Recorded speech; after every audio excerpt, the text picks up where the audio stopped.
Hi everyone, my name is Liz Repison, and welcome to my channel where I do gameplays as of right now until restrictions of COVID are lifted so I can do my ghost hunting for this channel.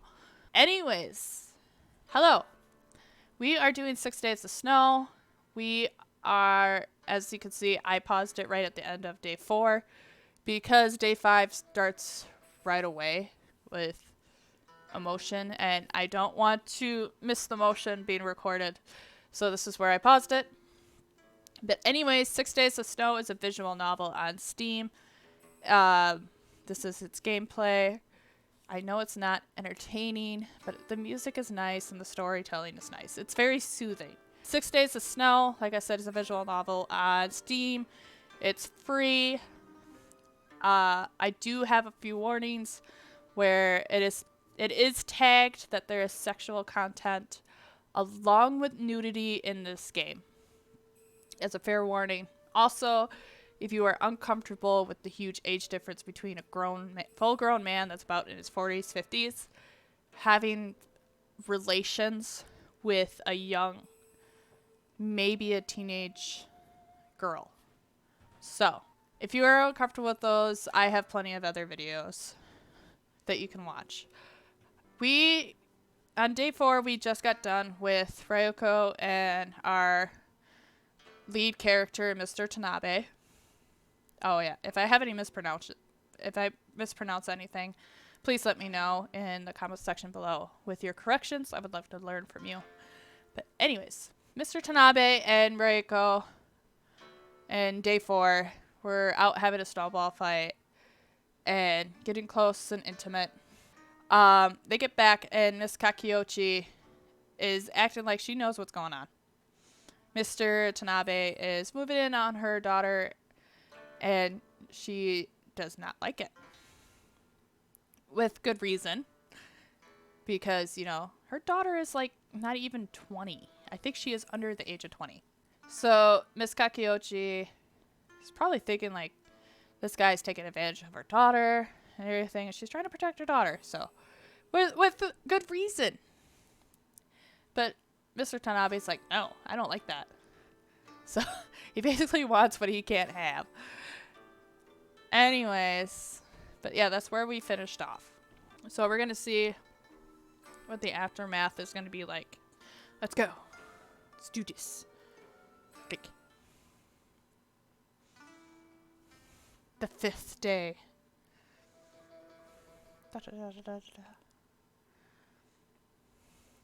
The following day dawned, and at breakfast it was not Raiko who came to my room to serve me food or to clear away my plates. Instead, it was one of the other girls, Yoshiko. She's pretty. Though in this case, girl was the incorrect term to use. Yoshiko was undeniably a woman, with shapely curves not quite contained by her cotton kimono, and a certain air of self-confidence that teenagers are generally too awkward to possess. Yoshiko had slanted fox-like eyes that sparkled with mischief, and very full red lips that always seemed to be pursed or half open. She was an attentive hostess, very smiley, who talked to me casually while she served my food. She had heard about the commotion between Miss Kakiochi and I, of course, and she seemed to find it amusing. You made a mistake, mister, trying to make a move on Raiko, said Yoshiko, as she poured me a cup of green tea. She had rolled the sleeves of her kimono back, displaying her wrist, and then a sliver of her arm. More than a sliver. I could see all the way up to her elbow. I wondered if she had done it on purpose. Maybe she was trying to seduce me. Or maybe she was simply trying to entertain herself. She seemed like the kind of woman who liked making men squirm, and unlike Raiko, she was not the sort who would give an accidental flash of too much flesh It was all very calculated. Miss Kakiochi loves her daughter, Roshiko continued with her idle prattle as the tea hit the bottom of the cup. She would probably wrestle a bear for her in the snow, naked. That was not a mental image I wanted, but it was so ludicrous it made me smile all the same. You almost make her sound like a demon, I said. Yoshiko giggled, setting the teapot to one side with another sweep of her sleeve. Oh, Miss Kakiochi can be very frightening when she wants. No ogre could ever hope to best her when she's in a bad mood. Yoshiko shook her head.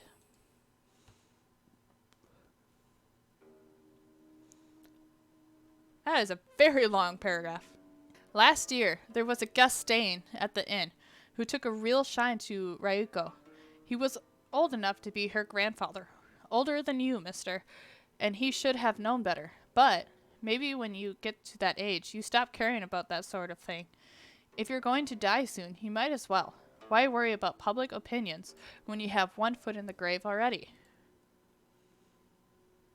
Mm-hmm, I said.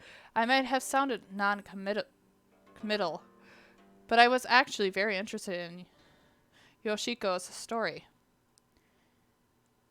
Even if I didn't have a vested interest in the subject matter, I would have been intrigued regardless. Yoshiko was a good storyteller.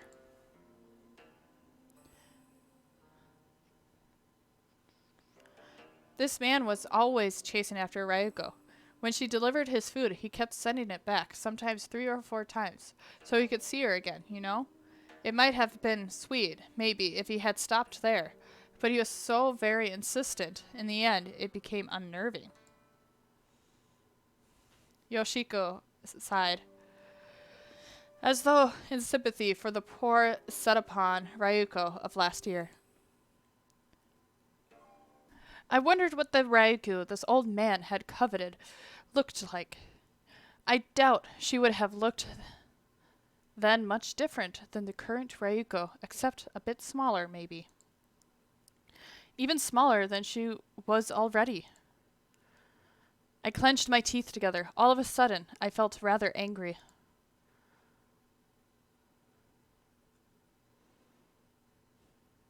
I felt sorry for the poor thing. She's been trained to say yes to her mother her whole life, and nobody ever taught her no. She just tried to bear with the attention as best she could.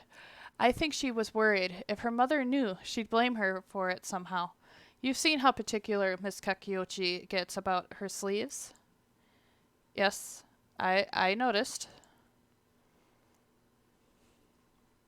Since Ryuko wasn't going to say anything, in the end, I had to step in.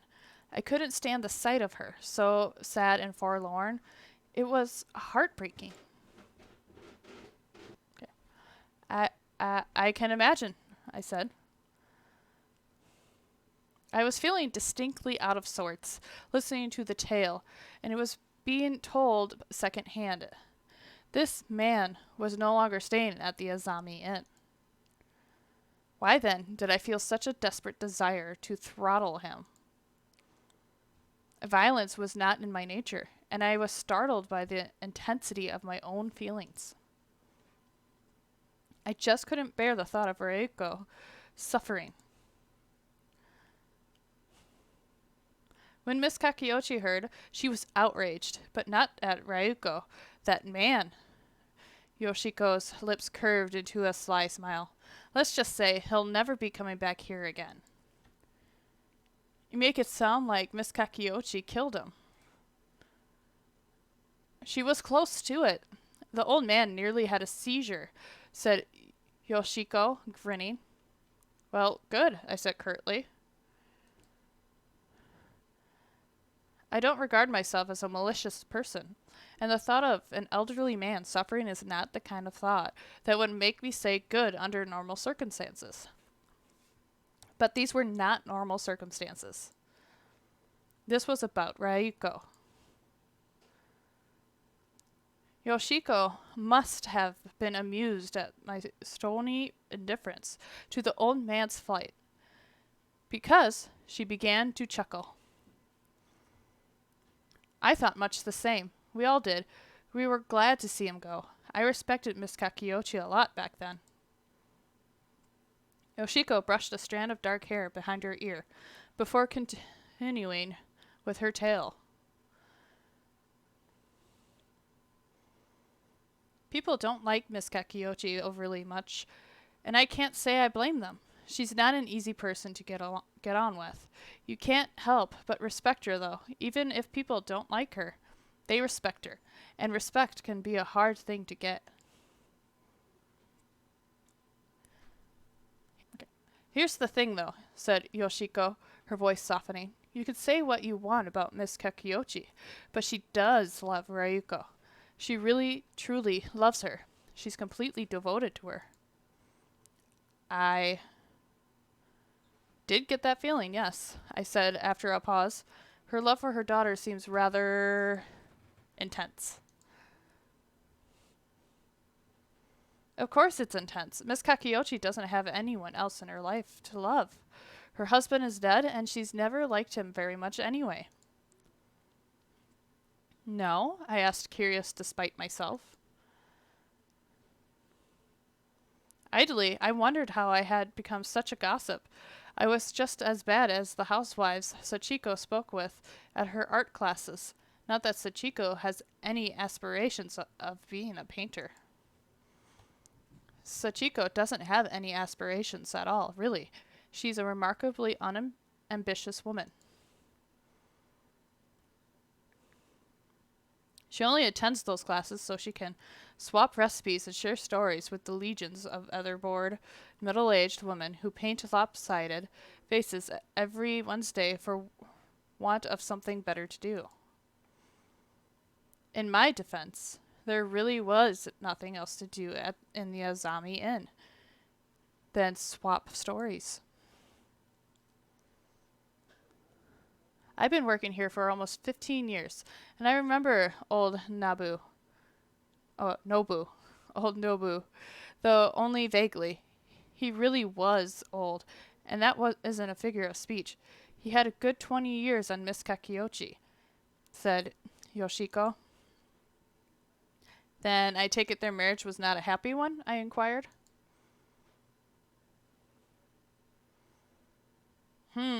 Yoshiko pondered, glancing to one side as she did so. Well, Nobu wasn't a cruel man. He could be a bit blunt sometimes, but so can Miss Kakiyoshi. But maybe she became blunt after being married to him for so long. Yoshiko frowned. I don't think they were unhappy, but they weren't happy either.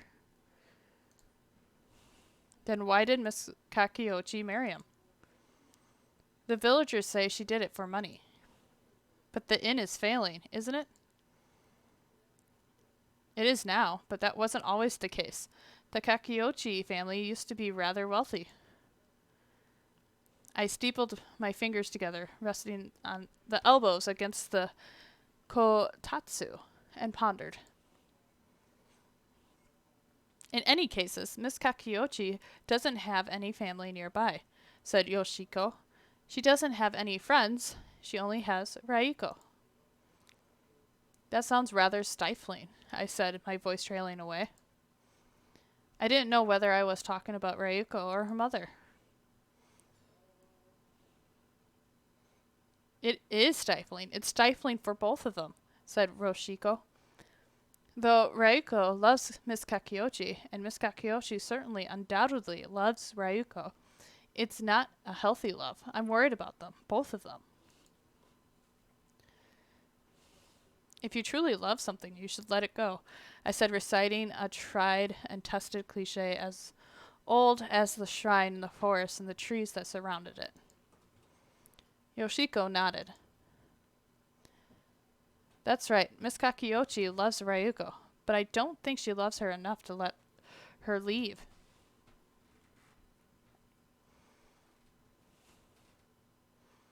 I passed most of that day in my room, trying to write, but getting nowhere. When I closed my eyes, Ryuko was all I could think about. Maybe I wasn't so very dissimilar to Miss Kakiochi after all. Miss Kakiochi clung to Ryuko, twining her arms around her like vines because she was desperate and lonely, and above all else, she loved her. She loved Ryuko so much it was like slow-acting poison, a special kind of sickness. Miss Kakiochi loved her daughter much it was going to kill her. But wasn't I the same?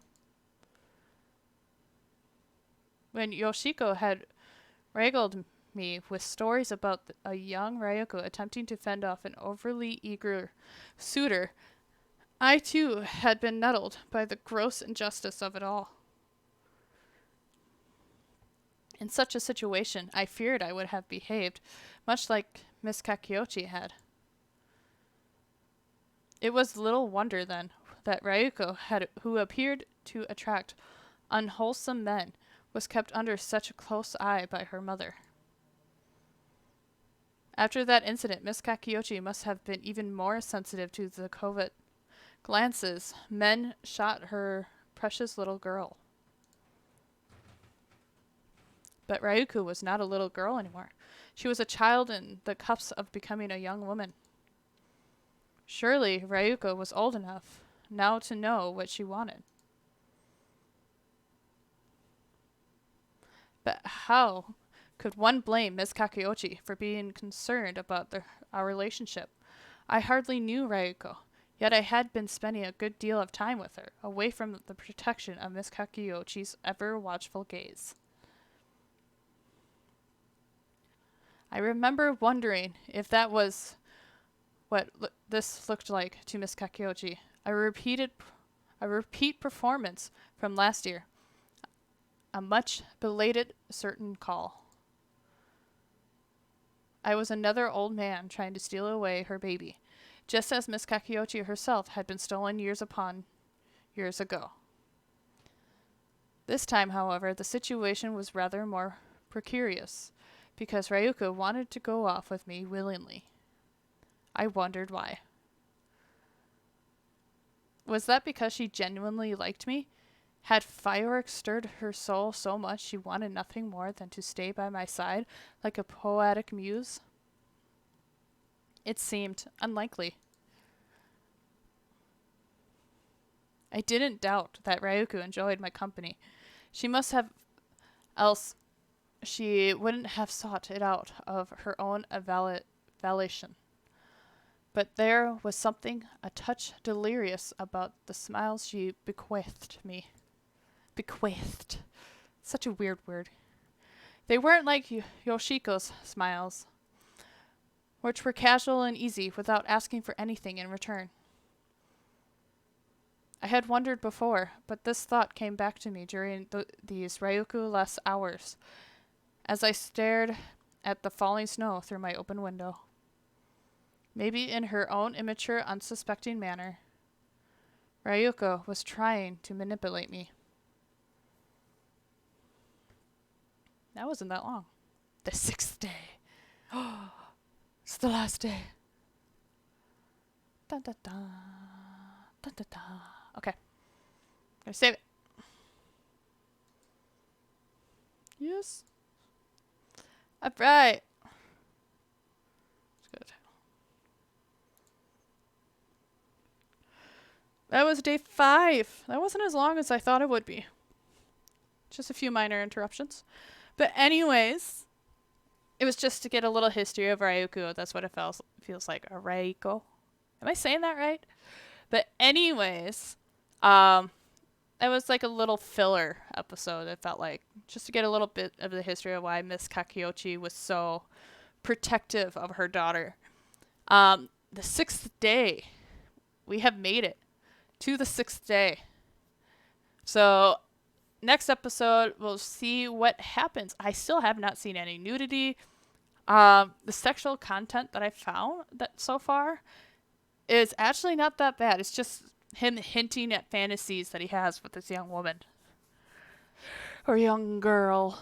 But anyways, Let me know what you guys think so far of the story in the comment section below. If you have any suggestions on what games or visual novels I should do next, also leave those in the comments section below. And I hope you guys have a very good day. Stay safe, and I'll see you next time. Bye.